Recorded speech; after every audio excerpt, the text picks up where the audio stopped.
गुमनाम नायक की कहानी में हमें आप लोगों का प्यार और मोहब्बत लगातार मिल रही है।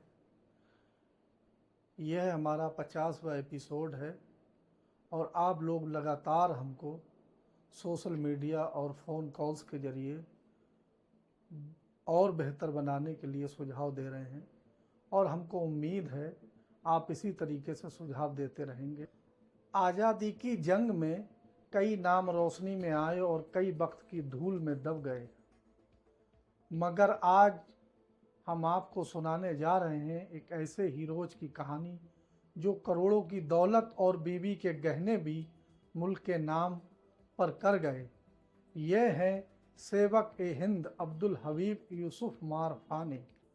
गुजरात के धोराजी शहर के एक अमीर कारोबारी थे अब्दुल हबीब मारफानी, लेकिन उनका दिल सिर्फ तिजारत में नहीं बल्कि हिंदुस्तान की मिट्टी की मोहब्बत में धड़कता था।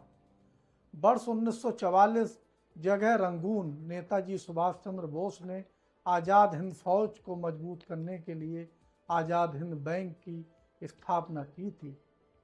उनके आज़ाद हिंद बैंक बनाने के बाद उन्होंने सबसे आर्थिक सहयोग की मांग की, मगर इस मांग के दौरान सबसे पहला कदम बढ़ाने वाले थे हबीब मारफानी।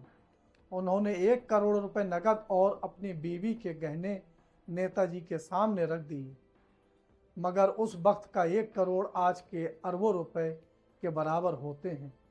सोना चांदी से भरा थैला देखकर नेताजी भी भावुक हो उठे और उन्होंने कहा, भाइयों, आज मैं बहुत खुश हूँ कि लोग देश की आज़ादी के लिए अपना सब कुछ त्यागने को तैयार हैं। हबीब जो उन्होंने किया वो काबिल तारीफ था। इस कुर्बानी के लिए नेताजी ने उन्हें सेवक ए हिंद का खिताब दिया, लेकिन अफसोस ये नाम कुछ किताबों और मेमार में बसे पुराने परिवारों की याद में तो है, मगर स्कूल की किताबों और सरकारी इतिहास में कहीं गुम हो चुका है। आज उनका परिवार म्यांमार में है। उनके पोते याकूब मेमन को भारत सरकार ने दिल्ली में सम्मानित भी किया था, लेकिन अब्दुल हबीब मारफानी का त्याग आज भी बहुत से हिंदुस्तानियों के लिए एक अनसुनी कहानी है। अब्दुल हबीब मारफानी इस बात का सबूत है कि हिंदुस्तान की आज़ादी सिर्फ एक मजहब, एक तबके या एक इलाके की नहीं, बल्कि हर उस इंसान की थी जिसने मुल्क की मिट्टी को अपनी जान और माल से ऊपर रखा।